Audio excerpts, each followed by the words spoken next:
বক্তব্য আপনাদের কাছে সুস্পষ্ট করে দিচ্ছি।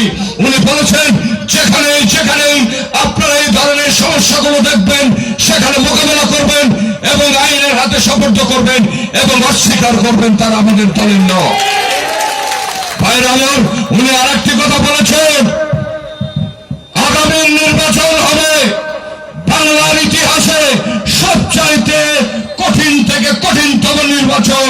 কারণ এই নির্বাচনে এই মানুষগুলো যারা আত্মাহুতি দিলেন এই ফ্যাসিস্টকে বাংলার মাটি থেকে উৎখাত করার জন্য, যারা নিজেদের জীবন বিতরণ করে নিজেদের আত্মাহুতি দিয়ে এই দেশকে স্বাধীন করে দিলেন, নব্য মুক্তিযোদ্ধা হলেন, তাদের একটাই ব্রত, আগামীর বাংলাদেশ হবে স্মার্ট বাংলাদেশ, আগামীর বাংলাদেশ হবে দুর্নীতিমুক্ত বাংলাদেশ, আগামীর বাংলাদেশ হবে চোর ডাকাত মুক্ত বাংলাদেশ, আগামীর বাংলাদেশ হবে খালেদা জিয়ার বাংলাদেশ, আগামীর বাংলাদেশ হবে দেশনেতা জননেতা, আগামীর নেতা এবং বিশ্বের নব্য নেলসন ম্যান্ডেলা জনাব তারেক রহমানের বাংলাদেশ।